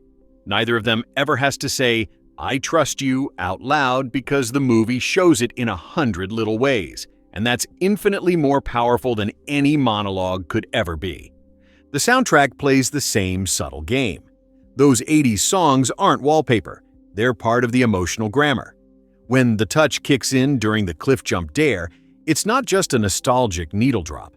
It's Bumblebee literally cheering her on in the only way he can, telling her she's stronger than she thinks.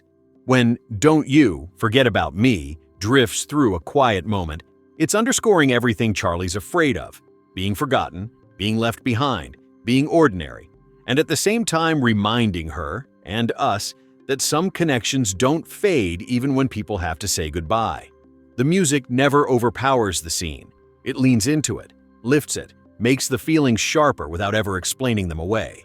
We're still lingering in this warm, extended hug of a conversation about Bumblebee, the 2018 film that keeps proving scene after scene that the biggest blockbuster moments don't always need to be the loudest or the most destructive ones. Sometimes the most powerful thing a movie can do is let two characters simply exist in the same frame and trust that the audience will feel everything they're not saying.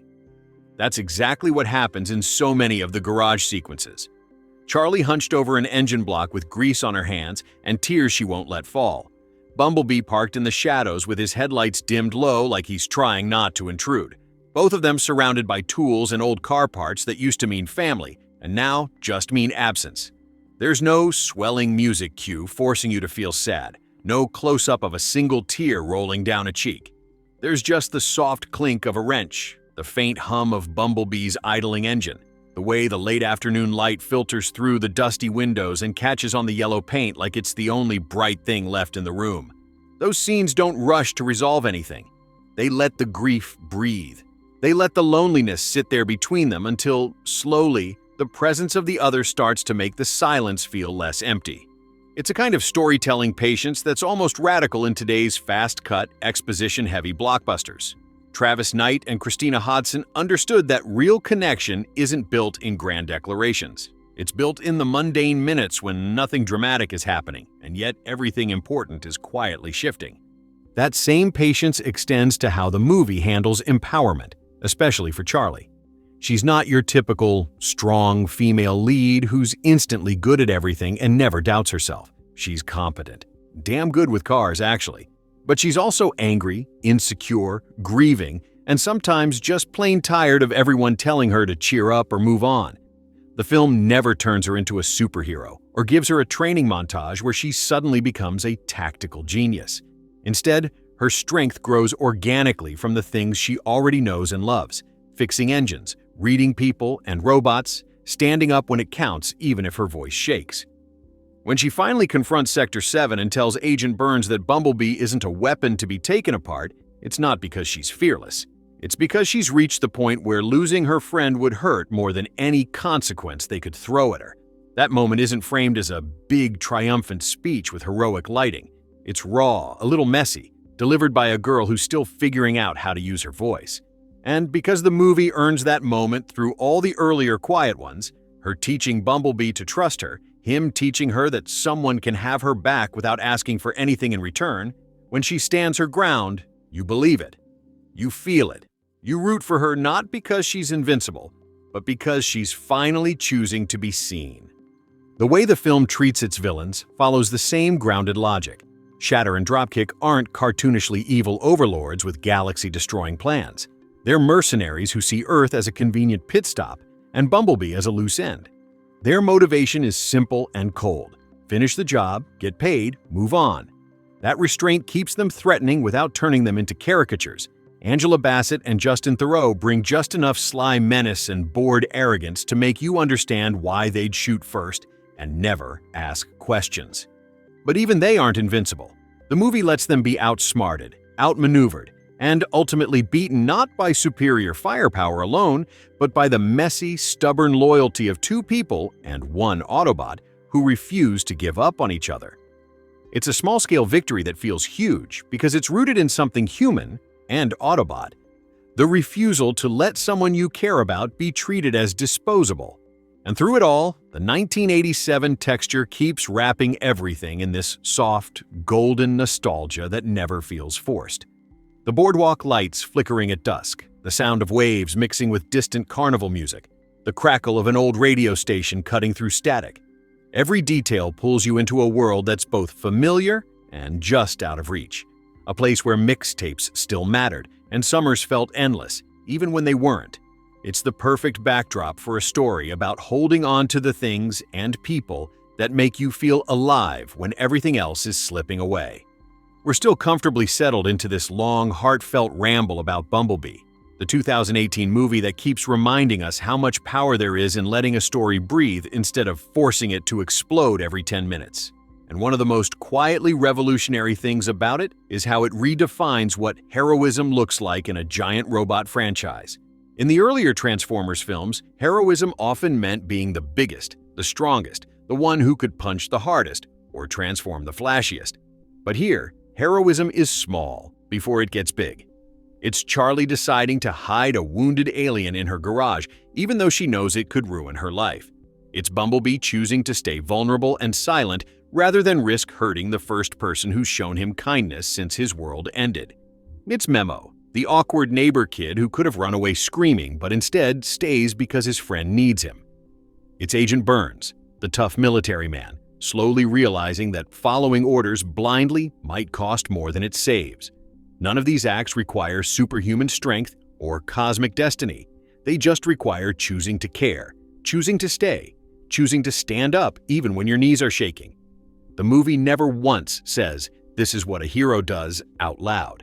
It shows it in the way Charlie's hands tremble when she first reaches for Bumblebee's damaged faceplate, in the way he lowers his massive frame so she doesn't have to stretch, in the way they both keep going back to that garage night after night like it's the only place left where the world makes any sense. That grounded definition of heroism makes the eventual action sequences feel like natural extensions of character rather than obligatory spectacle.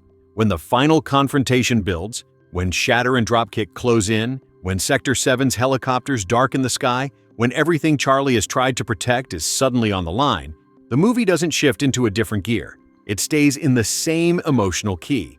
The fights are still about protection, about loyalty, about refusing to let someone you love be taken away. Bumblebee doesn't suddenly become an unstoppable killing machine. He fights the way a scared, loyal friend would fight, desperately, fiercely, with everything he has left. Charlie doesn't turn into a tactical genius overnight. She uses what she knows, cars, engines, the back roads of her hometown, to outmaneuver people who think they're in control. The choreography keeps the geography clear and the stakes intimate.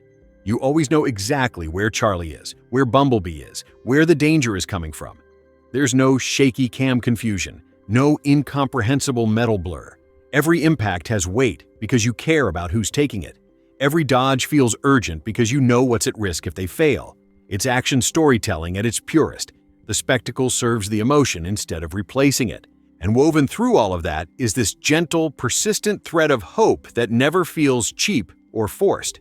The movie doesn't pretend that grief disappears or that broken things magically fix themselves. Charlie still misses her dad. Bumblebee still carries the scars of a war he didn't ask for. But they find something worth holding on to anyway. A friendship that doesn't erase the pain but makes it bearable. A shared space where they can both be exactly who they are without apology. When the story reaches its emotional peak, it doesn't rely on a tear-jerking speech or a swelling orchestral crescendo to tell you what to feel. It lets the moment happen in near silence. A hand on yellow armor, a quiet engine hum that almost sounds like a sigh. Two beings from completely different worlds looking at each other and understanding that sometimes saying goodbye is the bravest thing you can do for someone you love. That restraint is what makes the goodbye hurt so much and heal so much at the same time. It's the kind of ending that leaves you smiling through tears, not because everything is perfect, but because for a little while, two lonely souls found each other and made the loneliness smaller. The longer you sit with Bumblebee, the more you realize it's not really a robot movie at its core. It's a story about being seen when you feel invisible, about being safe with someone when the rest of the world feels dangerous, about finding your voice or your radio signal even after it's been taken away. It's about the tiny, stubborn acts of kindness that keep the light on when everything else goes dark. And in a landscape of billion-dollar franchises that often feel cold and mechanical themselves, this one little yellow Autobot movie chose to be warm instead. It chose heart over spectacle, connection over chaos, and quiet moments over endless noise. And somehow, against all the odds of modern blockbuster logic, That choice made it the most loved entry in the entire series. We're still wrapped up in this long, comforting conversation about Bumblebee, the 2018 film that keeps showing us over and over that the most powerful stories aren't always the ones with the biggest explosions or the highest body counts. Sometimes the most powerful stories are the ones that let two lonely beings find each other in the middle of a world that feels too big and too broken, and then quietly refuse to let go. And one of the things that makes this movie feel so timeless is how it treats endings, not as neat little bows that tie everything up perfectly, but as bittersweet doorways to whatever comes next. The final moments between Charlie and Bumblebee aren't loud or triumphant in the usual blockbuster sense. There's no massive group hug, no parade of cheering townspeople, no freeze-frame high-five as the camera pulls back. Instead, there's this small, private exchange that happens almost entirely in glances and gestures. A hand resting on yellow armor that's still warm from battle. A low engine rumble that sounds more like a sigh than anything else. Two figures standing on a foggy coastal cliff looking out at the same horizon they've both been running toward and away from for the whole movie. It's the kind of goodbye that hurts because it's honest. It acknowledges that some separations are inevitable, that some journeys have to continue in different directions, that loving someone sometimes means letting them go so they can find their way home. But it also refuses to let that goodbye feel final. There's a promise in it, that even after the yellow beetle drives off into the distance, the connection doesn't vanish. It just changes shape. It becomes memory, becomes strength, becomes the quiet knowledge that somewhere out there is someone who once saw you at your most damaged and chose to stay anyway. That refusal to make everything tidy is part of what gives the film its staying power. So many stories rush to fix their characters. Grief is cured with one big speech, loneliness is erased with a single friendship, war is ended with one final punch. Bumblebee doesn't do that. Charlie still has to go back to senior year, still has to navigate a family that's trying, and sometimes failing to understand her, still has to carry the weight of losing her dad every single day. Bumblebee still has a war to return to, still has scars that won't heal overnight, still has to face a universe that tried to erase him. But both of them walk away changed, not cured, not perfected, just a little less alone. They carry pieces of each other now. She carries the memory of a giant robot who trusted her enough to let her see him vulnerable. He carries the memory of a girl who looked at a broken scout and saw a friend instead of scrap. Those pieces don't make the pain disappear, but they make it lighter. They make tomorrow feel possible instead of impossible. And in a world where so many movies promise easy answers, this one has the courage to say that some wounds don't close completely. And that's okay, because you don't have to heal alone. What also keeps this movie alive in people's hearts is how gently it treats vulnerability. Bumblebee isn't the strong, silent type in the macho sense. He's literally silent, yes, but his silence comes from damage, not stoicism.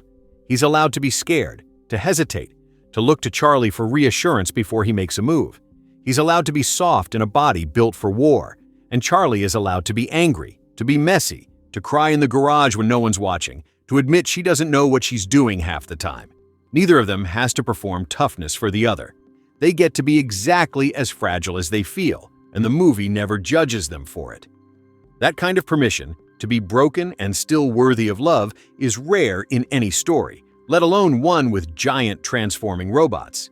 It makes the film feel like a safe place, like a friend who won't flinch when you show your cracks. And because it gives that permission so generously to its characters, it ends up giving it to us too. Watching Bumblebee feels like being reminded that it's okay if you're not fully put together yet. It's okay if you're still grieving something you lost years ago. It's okay if you feel out of place in your own life sometimes. Because even a 20-foot Autobot scout who can't speak found someone who looked at him and said, "You're enough, just like this." And if that can happen between a grieving teenage girl and a refugee from a dying planet, maybe it can happen in smaller ways in our own messy, ordinary lives too.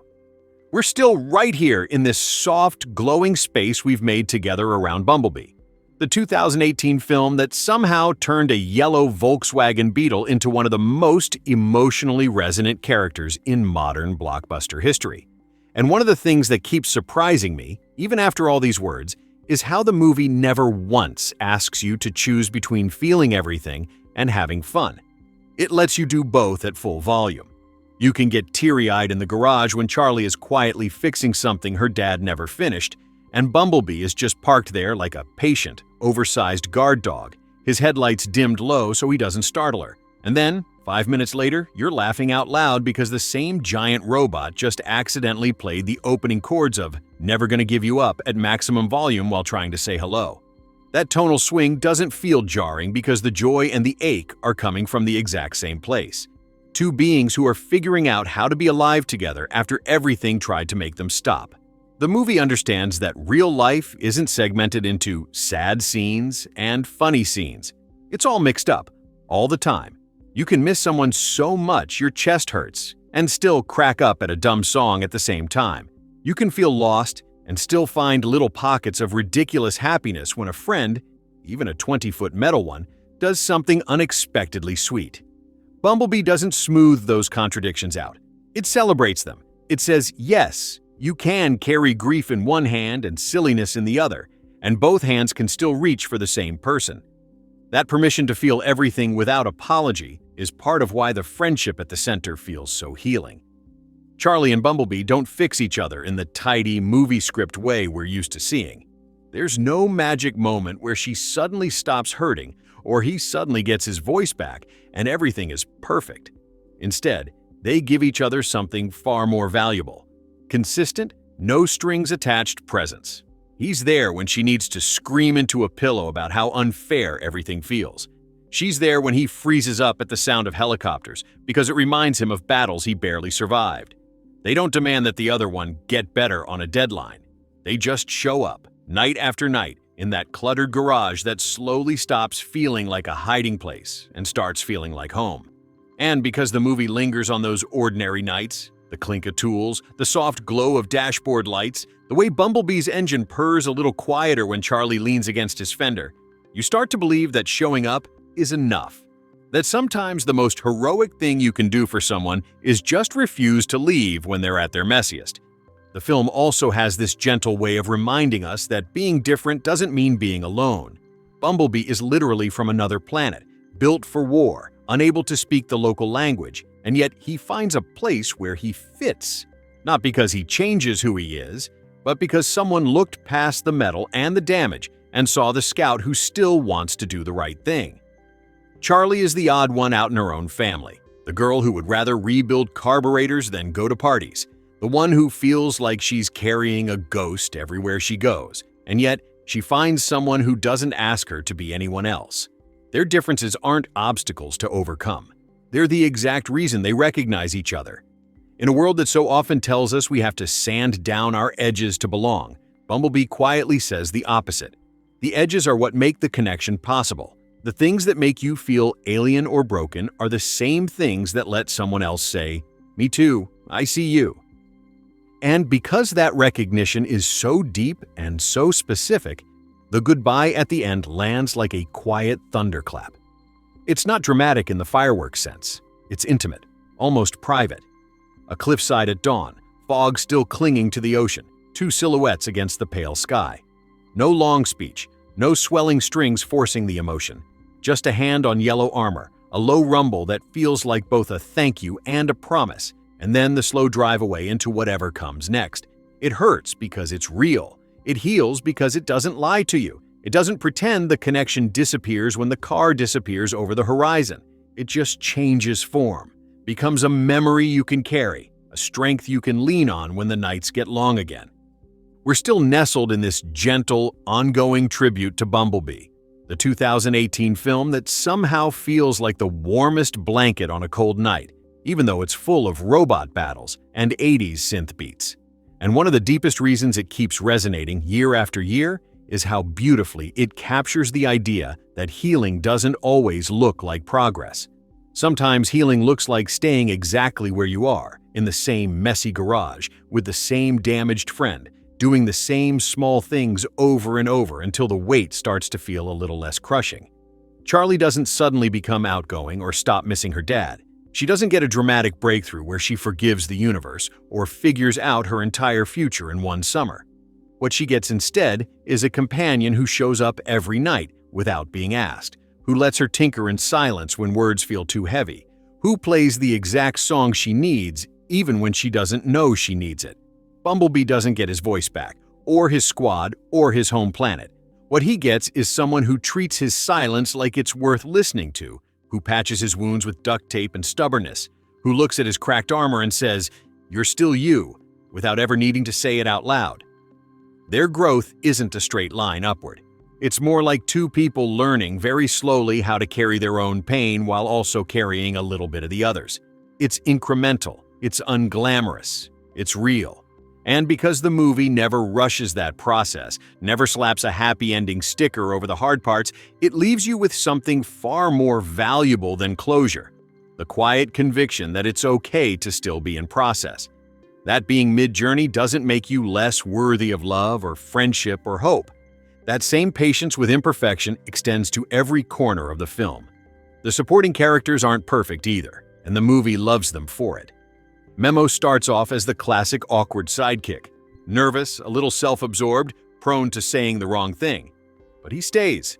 He doesn't bolt when he sees 20 feet of alien metal unfold in the garage. He doesn't run when things get dangerous. He just keeps showing up with snacks and bad jokes and genuine concern, evolving from comic relief into a real friend without ever losing his dorky charm. Sally, Charlie's mom, isn't the villainous parent who doesn't understand her daughter. She's a tired woman trying to hold a grieving family together, saying the wrong things because she's grieving too, but still showing up every morning to make breakfast even when no one wants to eat. John Cena's Agent Burns isn't a mustache-twirling bad guy. He's a soldier doing what he believes is his duty, only to slowly realize that duty sometimes means questioning orders instead of blindly following them. Even the Decepticons, for all their menace, feel like mercenaries with their own warped sense of purpose rather than cartoon evil. No one is purely good or purely bad. They're just people and robots making choices in a complicated world, and the film gives them room to be flawed without excusing the harm they cause. That nuance makes every relationship feel lived in, every conflict feel earned, every resolution feel bittersweet instead of sugar-coated. And running underneath all of it is this persistent, gentle thread of wonder. The same wonder that made the original 1980s cartoon feel magical to so many kids back then. Travis Knight grew up on that show, and you can feel his childhood love in every frame. The way Bumblebee's eyes widen when he discovers something new. Pancakes, music, human kindness. The way the transformations are treated like living sculptures rather than special effects flexes. The way the California coast at dusk looks like it was painted by someone who still remembers what summer felt like when you were 10. The movie doesn't mock that wonder. It protects it. It says, yes, the world can be cruel and loud and confusing, but there are still moments, small, fragile moments, where something as simple as a song on the radio or a hand on a fender can remind you that wonder is still possible, that friendship is still possible, that hope is still possible, even when everything else tells you it isn't. We're still right here in this quiet, glowing corner we've carved out for Bumblebee, the 2018 movie that somehow manages to feel like both a giant warm hug and a gentle reminder that it's okay if your heart is still a little cracked around the edges. And one of the most beautiful things it does, without ever drawing attention to itself, is show us that family isn't always the one you're born into. Sometimes it's the one you choose when the world leaves you standing alone in a junkyard with nothing but questions and a busted voice box. Charlie's actual family is trying in their imperfect human way. Her mom is exhausted and saying the wrong things because she's grieving too. Her little brother Otis is just a kid who doesn't fully understand why everything feels different now. And the house itself carries the ghost of her dad in every unfinished project and every empty chair at dinner. But none of them quite know how to reach her where she is, stuck in that garage, hands covered in grease, heart covered in armor. Then along comes Bumblebee. No blood relation, no shared history, no common language, just a giant yellow robot who crashes into her life and decides, without hesitation or fanfare, that this grieving girl is worth protecting. He doesn't try to replace her dad. He doesn't try to fix her sadness. He just stays. He listens, or rather, he receives, when she talks to him about engines and memories and how unfair it all feels. He lets her lean on his fender when the weight gets too much. He becomes the safe place she can go when the rest of the world feels too loud or too empty. And in doing that, he becomes family, not in a sentimental Hallmark card way, but in the raw, real way that matters most. Someone who chooses you every single day, even on the days when you're not particularly lovable. That chosen family thread runs so quietly through the movie that you almost miss how radical it is. Memo could have walked away the second he saw what was in the garage. He's just the neighbor kid with a crush and zero reason to get involved in alien robot drama. But he stays. He brings food, he keeps secrets, he risks getting grounded and grounded harder because Charlie matters to him now. And by extension, so does the yellow car that makes her smile for the first time in months. Even Agent Burns, the guy who starts off as the walking embodiment of orders are orders, slowly shifts. He sees a scared teenage girl standing between a damaged Autobot and an entire military unit, and something cracks in him. Not enough to make him a full hero overnight, but enough to make him hesitate, enough to make him question, enough to let them go when he could have ended everything right there. These aren't grand redemptions or lifelong bonds forged in fire. They're small, human, and Autobot choices. Stay instead of leave, listen instead of lecture, protect instead of possess. And because the movie never inflates them into epic speeches or tearful confessions, they feel achingly true. They feel like the kind of family we actually build in real life. Messy, incomplete, stitched together from whatever scraps we have left when the people we expected to be there forever aren't anymore. What makes that chosen family feeling even more powerful is how the film refuses to romanticize it. Bumblebee doesn't stay forever. He can't. His war isn't over, his people need him, and Earth isn't his home, no matter how much he wishes it could be for one more summer. Charlie knows that too. She knows the goodbye is coming from the moment he first transformed in her garage, but she loves him anyway. She helps him anyway. She lets him go anyway, because real love, real family, doesn't cling out of fear. It opens its hands and says, "Go be who you need to be, and carry this piece of me with you." When that yellow beetle finally drives away into the fog, there's no swelling music cue promising they'll meet again someday. There's just the soft sound of an engine fading, a girl standing alone on a cliff with wind in her hair, and the tiniest, bravest smile that says she's going to be okay. Not because everything is fixed, but because she isn't carrying the loneliness by herself anymore. She has proof now, in the shape of a memory and a song stuck in her head, that someone saw her completely and chose her completely, even if only for one imperfect, beautiful summer. And that proof lingers. It lingers in the way she walks back to the garage afterward, not with defeat, but with a little less heaviness in her step. It lingers in the mixtapes she'll still play on long drives. It lingers in the way she'll look at the stars some nights and wonder where a certain yellow scout is, and smile because she knows he's out there fighting and she's rooting for him the same way he rooted for her. That gentle reversal of roles is everywhere if you look for it. Early on, Charlie is the one in control. She decides to keep him. She decides when to talk.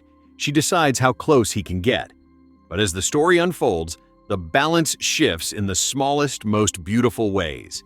When Sector 7 starts closing in and helicopters fill the sky, it's Bumblebee who instinctively curls around her like a shield, his massive frame trembling not from fear of the fight, but from fear of failing to keep her safe. When the Decepticons arrive and everything turns deadly, it's Charlie who stands between him and danger, small and human and terrified, but refusing to move because he's already stood between her and the world so many times. They trade the protector role back and forth without keeping score, without ego, without any need to prove who's stronger. It's the purest kind of partnership. I watch your back, you watch mine, and neither of us has to be invincible as long as we're together. And that partnership extends outward in ripples you feel, even in the smallest supporting moments. Memo doesn't just tag along for the ride. He becomes the guy who believes Charlie when no one else does, who risks looking ridiculous because her truth matters more than his pride. Sally doesn't magically become the perfect understanding mom overnight, but she starts to notice the change in her daughter, the way Charlie hums old songs again, the way she smiles at nothing in particular, and she lets that change happen without forcing explanations. Even Burns, the man who began as the walking symbol of cold authority, ends up making a choice that costs him professionally, because he finally sees that protecting life sometimes means bending rules instead of enforcing them. No one gets a full redemption arc or a heroic close-up. They just get a little better, a little braver, a little more willing to see the humanity and the Autobotity in the people around them. The movie never spells out these lessons. It trusts you to feel them in the quiet beats between the bigger ones. The longer you live with Bumblebee, the more it feels like a letter to anyone who's ever felt like they had to face the hard parts alone. It says you don't have to. It says someone might show up, maybe not in the form you expect, maybe not speaking your language, maybe covered in dents and scratches, and decide you're worth staying for. It says that letting someone in doesn't make the pain disappear, but it does make the nights shorter and the mornings a little less heavy. It says that even when goodbye comes, and it almost always does, the piece of them you carry afterward is proof that you were never as alone as you thought.